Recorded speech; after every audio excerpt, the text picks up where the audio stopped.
everyone back with Matthew chapter 20. It talks about laborers in the vineyard, and this is what it says. For the kingdom of heaven is like a master of a house who went out early in the morning to hire laborers for his vineyard. After agreeing with the laborers for a denarius a day, he sent them to his vineyard. And going out about the third hour, he saw others standing idle in the marketplace, and to them he says, You go into the vineyard too, and whatever is right I will give you. So they went, going out again about the 6th hour and 9th hour, and he said to them, or he said the same. And about the 11th hour he went out and found others standing, and he said to them, Why do you stand here idle all day? Meaning, why are you standing here all day? Why don't you go out and get a job, or something like that? Why are you standing around all day? They said to him, Because no one has hired us. He said to them, You go into the vineyard too. And when evening came, the owner of the vineyard said to his foreman, Call the laborers and pay them their wages, beginning with the last up to the first. And when those hired about the 11th hour came, each of them received a denarius.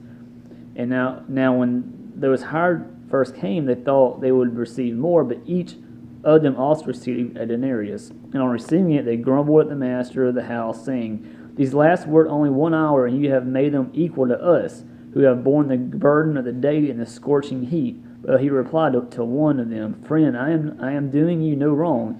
Did you not agree with me for a denarius? Take what belongs to you and go. I choose to give to this last worker as I give to you. Am I not allowed to do what I choose with what belongs to me? Or do you begrudge me, or do you begrudge my generosity? So the last will be first, and the first last. So what it's talking about is, be appreciative with what you have, because it can all be taken away, at any moment. Don't grumble. Dry going off. Don't grumble about you're not getting paid enough or whatever. Be appreciative for what you're getting paid. Be appreciative for what job you have, because it can be taken away.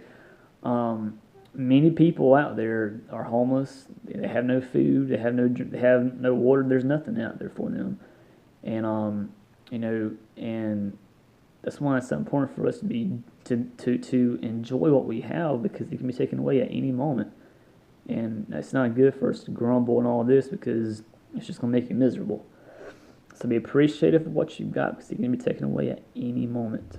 So, like I said, be appreciative for what you're getting paid for, and be appreciative for what job you have, because it can be taken away at any moment. And there's homeless people out there that have nothing. So be appreciative for what you have. Jesus foretells his death a third time. And as Jesus was going up to Jerusalem, he took the 12 disciples aside, and on the way he said to them, See, we are going up to Jerusalem, and the Son of Man will be delivered over to the chief priests and scribes, and they will condemn him to death and deliver him over to the Gentiles and the Romans to be mocked and flogged and crucified, and he will be raised on the third day, which is Sunday. The mother's request. Then the mother of the sons of Zebediah came up to him with her sons, and kneeling before him, she asked him for something. And he said to her, What do you want? She said to him, Say that these 2 sons of mine are to sit, one at your right hand and one at your left, in your kingdom. Jesus answered, You do not know what you are asking. Are you able to drink the cup that I am to drink? Meaning, are you able to go through the torture that I'm about to go through, the death that I'm about to go through, the resurrection? Only Christ can resurrect from the dead. It says, they said to him, We are able. He said to them, You will drink my cup, but to sit at my right hand and at my left is not mine to grant. But it is for those for whom it has been prepared by my Father, meaning that God has prepared for everything, of course. He's in control of everything that happens, whether good or bad. He has a reason behind it all. So God, of course, He's over everything, as we know. He's over heaven. He's over heaven, the universe, earth, of course, and hell. He's over it all, and He's in control, meaning that He's also in control of salvation. He's the one who chooses who's going to be saved. We do not choose God, because there is no free will. Man does not have free will. As many people believe man does, but the truth is, out of the Bible, man does not have free will. Salvation comes from God alone, not from man. We don't choose God. All way we choose God is if He's already chosen us through the Holy Spirit. The Holy Spirit convicts us of our sins and leads us to God. So that's all God. It's not us. We don't convict ourselves. It's all God. So God's the one who chooses who's going to be saved, not us. But yeah, that's let's see here. I looked off that. It says, they said to him, "We are able." He said to them, "You will drink my cup, but to sit at my right hand and my left hand is not mine to grant, but it's for those for whom it has been prepared for by the Father." And God is over everything, as we know, even salvation.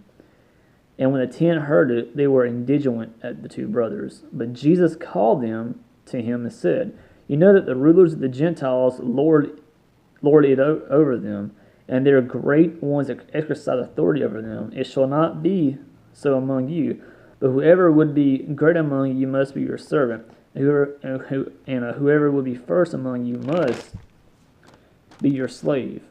Even as the Son of Man came not to be served, but to serve and to give his life as a ransom for many," those who are going to be saved. Jesus heals 2 blind men.